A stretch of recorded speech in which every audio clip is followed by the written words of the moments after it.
ਸਤਿ ਸ਼੍ਰੀ ਅਕਾਲ ਸਾਰਿਆਂ ਨੂੰ। ਪਿਆਰੇ ਵਿਦਿਆਰਥੀਓ, ਤੁਹਾਡਾ ਸਾਰਿਆਂ ਦਾ ਕੀ ਹਾਲ ਹੈ। ਮੈਂ ਸ਼੍ਰੀਮਤੀ ਸਤਿੰਦਰ ਸਰਕਾਰੀ ਹਾਈ ਸਕੂਲ ਮਹਿਮਾ ਵਿਖੇ ਕੰਪਿਊਟਰ ਫੈਕਲਟੀ ਦੀ ਸੇਵਾ ਨਿਭਾ ਰਹੀ ਹਾਂ। ਪਿਆਰੇ ਬੱਚਿਓ, ਅੱਜ ਦਾ ਮੇਰਾ ਟੌਪਿਕ ਹੈ ਮੈਮਰੀ। ਕੰਪਿਊਟਰ ਦੇ ਵਿੱਚ ਮੈਮਰੀ ਕਿੰਨੇ ਪ੍ਰਕਾਰ ਦੀ ਹੁੰਦੀ ਹੈ, ਅਸੀਂ ਅੱਜ ਮੈਮਰੀ ਬਾਰੇ ਜਾਣਾਂਗੇ। ਚਲੋ ਤੇ ਫਿਰ ਚੱਲਦੇ ਹਾਂ। Information.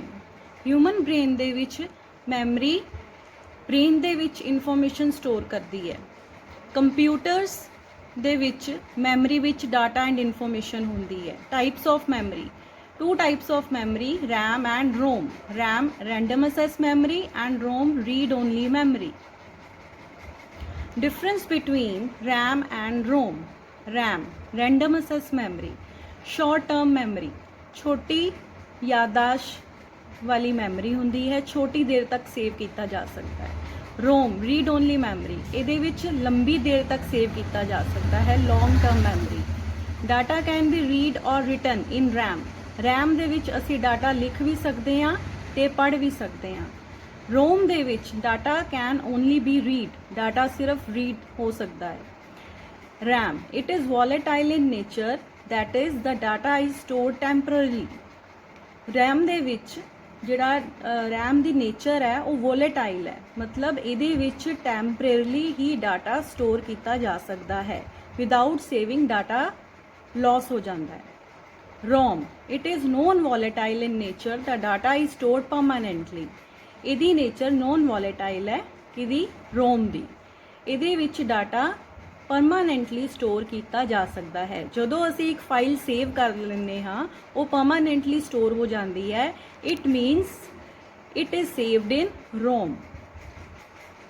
when power is switched off, the data is lost. ਜਦੋਂ ਲਾਈਟ ਚਲੇ ਜਾਂਦੀ ਹੈ, ਜਿਹੜਾ ਡਾਟਾ RAM ਵਿੱਚ ਹੁੰਦਾ ਹੈ ਉਹ ਲੋਸਟ ਹੋ ਜਾਂਦਾ ਹੈ, ਮਤਲਬ ਕਿ ਆਪਣੇ ਆਪ ਹੀ ਡਿਲੀਟ ਹੋ ਜਾਂਦਾ ਹੈ।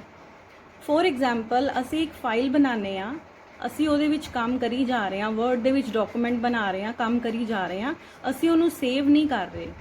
ਇੱਕਦਮ ਲਾਈਟ ਚਲੇ ਜਾਂਦੀ ਹੈ ਤੇ ਡਾਟਾ ਲਾਸ ਹੋ ਜਾਏਗਾ, ਤੁਸੀਂ ਉਹਨੂੰ ਦੁਬਾਰਾ ਰਿਟਰੀਵ ਨਹੀਂ ਕਰ ਸਕਦੇ।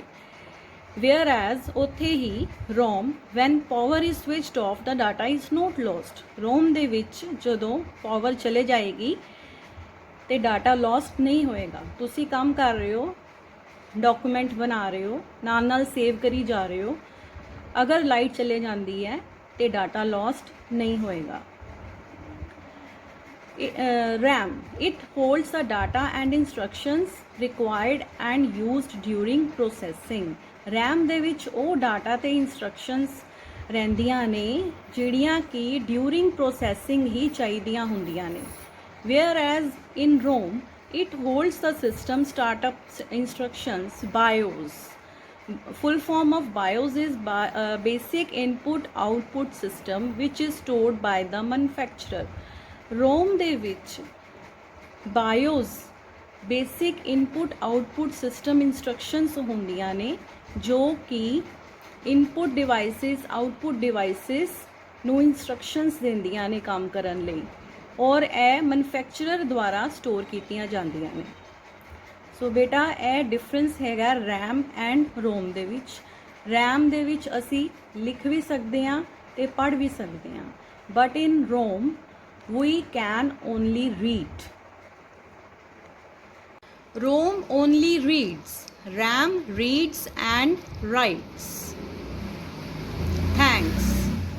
ਪਿਆਰੇ ਬੱਚਿਓ, ਮੈਨੂੰ ਪੂਰੀ ਉਮੀਦ ਹੈ ਕਿ ਤੁਹਾਨੂੰ ਮੈਮਰੀ ਦਾ ਟੌਪਿਕ ਅੱਛੀ ਤਰ੍ਹਾਂ ਕਲੀਅਰ ਹੋ ਗਿਆ ਹੋਵੇਗਾ। ਮੈਮਰੀ ਦੋ ਪ੍ਰਕਾਰ ਦੀ ਹੁੰਦੀ ਹੈ, RAM ਅਤੇ ROM। ਸਾਡੇ ਹਿਊਮਨ ਬਾਡੀ ਦੇ ਵਿੱਚ ਸਾਰੀ ਇਨਫੋਰਮੇਸ਼ਨ, ਸਾਰੀ ਸੂਚਨਾ ਸਾਡੇ ਦਿਮਾਗ ਦੇ ਵਿੱਚ ਸਟੋਰ ਹੁੰਦੀ ਹੈ, ਇਨ ਬ੍ਰੇਨ।